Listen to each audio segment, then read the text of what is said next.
दीजिए इससे पहले कि सुधांशु जी से जवाब ले। ठीक है, सुधांशु जी से जवाब ले, उससे पहले आपने शुरू में ही आरोप लगा दिया कि एक सेकंड, आपको आवाज आ रही है क्या? इनको आवाज जा रही है क्या? मेरी आवाज नीचे कीजिए। सवाल ठीक है, उनसे पूछेंगे। बस ये बता दीजिए, समझा दीजिए कि उन्होंने क्या कहा, क्योंकि जो हमें सुनाई दे रहा है उसमें वो कह रहे हैं बिहार और यूपी के भैया, फिर वो कहते हैं उन्हें यहाँ से आने से रोकने की बात। एक बार सुनाते हैं फिर से, क्योंकि आप कह रहे हैं कि इसको तोड़ा मरोड़ा गया है। जरा वो बाइट फिर से सुनाइए एक बार चन्नी साहब की, जिस पर वो ताली बजा रही हैं, फिर आगे चलेंगे।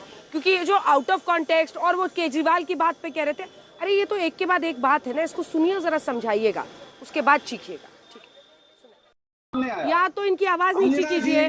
मैं भी आज तीसरी जगह से शो कर रही हूँ, अगर आपको चीखना है तो चीखते रहिए, लेकिन आवाज नीचे कीजिए, इनकी आवाज नीचे कीजिए।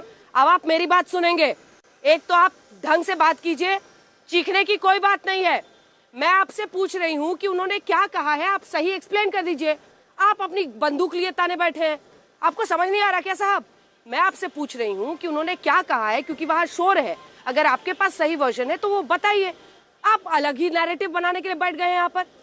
आज तक के मंच का गलत इस्तेमाल मत कीजिए। मैं आपसे जो पूछ रही हूँ, आपकी सुधांशु त्रिवेदी जी, देश की वित्त मंत्री बजट भाषण के अगले दिन प्रेस कॉन्फ्रेंस में यही यूपी बिहार वाले भैया वाला कमेंट करती हैं। तो ये तो हाल सबका है, और बस अब चुनावी मौसम है तो आप लोग दाना पानी लेकर उतर गए हैं कि ये तो बिहार और यूपी का अपमान हुआ। तब नहीं हुआ था अपमान सर?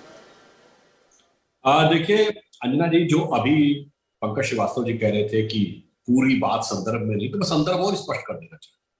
आज प्रियंका जी जब चन्नी ये बोल रहे थे तो करतल ध्वनि करते हुए हर्ष ध्वनि कर रही थी। एक चीज, राहुल गांधी जी जब कवर करने का प्रयास कर रहे हैं परंतु वो नहीं हो पा रहा। हाँ, एक बात और कहना चाहूंगा, जो अंजना जी आपने भी निर्मला जी के बयान पर कुछ नहीं बोला सुधांशु जी। अरे भाई, हम उसी पे आ रहे हैं। आपने भी निर्मला जी वित्त मंत्री जी के बयान पर कुछ नहीं बोला सुधांशु त्रिवेदी। अंजना जी, मैं आपकी बात का आंशिक समर्थन कर।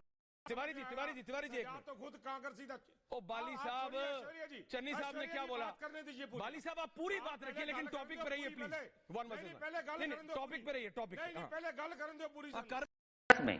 अब राम मंदिर अयोध्या में बनना चाहिए कि नहीं बनना चाहिए, इसका हम और आप तय नहीं कर सकते। हम और आप तय नहीं कर सकते, उसके लिए सुप्रीम कोर्ट है।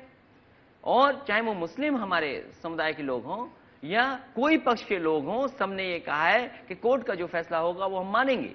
लेकिन बीजेपी के लोग कोर्ट का फैसला नहीं मानना चाहते। जिस तरह जिन्होंने शपथ ली हो वो कहते हो मैं हिंदू हूं और दूसरे धर्म के बारे में गलत बात करते हो। नहीं, उन्होंने बड़े साफ साफ कहा कि मैं हिंदू हूं और हिंदू ईद नहीं मनाते। तो हम कहते हैं एक्सप्रेस वे बना दो हमसे अच्छा। अभी 12 ट्रेन आ गई हैं, 12 ट्रेन आ गई हैं। इसीलिए मैं कह रहा हूं, ये ध्यान हटाने के सबसे बड़े ताकतवर लोग हैं। कब ध्यान हटा दें पता ही नहीं। लेकिन अब आज बार बार आप मंदिर की बात करें, आप बता रहे हैं अयोध्या में आपने क्या क्या काम किया, मथुरा में क्या क्या काम किया। ये कभी 5 साल में कभी गिनाया नहीं आपने मंदिरों की बात? मैं आज तो सरकार में नहीं हूं, वो आंकड़े निकालें। आप पूछिए वहां की सांसद हेमा मालिनी जी से, क्या उनके कहने से हमने काम किया कि नहीं किया। आप में और राहुल गांधी में नया नया हिंदू बनने का शौक कैसे आया? मैं हिंदू बहुत पुराना हूं, जब जन्म से हिंदू बना हूं। मैं नहीं तय कर सकता हूं मैं हिंदू कैसे बना हूं, ये बात आपको भी पता है। ये मैं नहीं तय कर सकता हूं, और जात भी मैं नहीं तय कर सकता हूं। ये ताकत हम में और आप में नहीं है, ये तो भगवान रामकृष्ण ने तय किया होगा। मैं कह रहा हूं, ये पहली वजह से गुजरात में चुनाव हुआ तो हमने देखा कि राहुल जी हर मंदिर गए, रास्ते में दरगाह पड़ी, मस्जिद पड़ी, वहां नहीं गए। हम बहुत पूजा।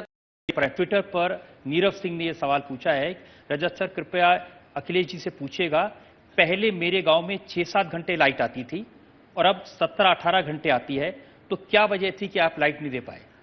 बिजली, मैं ये पूछता हूं, पूरे उत्तर प्रदेश में सबसे ज्यादा ट्रांसमिशन लाइन, डिस्ट्रीब्यूशन अगर किसी ने बेहतर किया था तो समाजवादी सरकार ने बनाया था। आपका ललितपुर का 660 का सुपर क्रिटिकल प्लांट 1800 मेगावाट से ज्यादा का समाजवादी सरकार में बना। आपके हरदोगंज में नया पावर प्लांट बनाया, जहां बिजली उत्पादन बढ़ाया, बिजली खरीदी भी।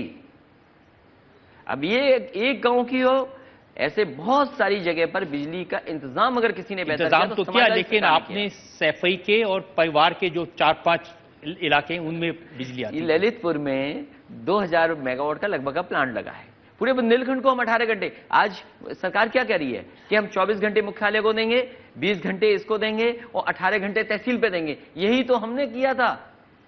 और क्या किया था हमने? देखिए, अभी मैं योगी जी का भाषण सुन रहा था, वो कह रहे थे कि पहले जब उत्तर प्रदेश में लोग एंटर करते थे, जहां अंधेरा शुरू होता था वहां यूपी होता था। आज जहां रोशनी शुरू होती है वहां उत्तर प्रदेश शुरू होता है। मेरे आंकड़े मत मानिए, उनके आंकड़े आप मान रहे हो ना? मैं ये कहता हूं कि 24 घंटे जिला मुख्यालयों पर बिजली देने का काम और उसके लिए इंफ्रास्ट्रक्चर अगर किसी ने किया था तो समाजवादी सरकार ने किया था। मैं पूछता हूं, प्रधानमंत्री जी के बनारस क्षेत्र में 24 घंटे बिजली किसने दी थी? और गोरखपुर में 20, 22, 24 घंटे की बिजली कौन देता था शहर में? मैं पूछता हूं, और आंकड़े उनके पास होंगे। अगर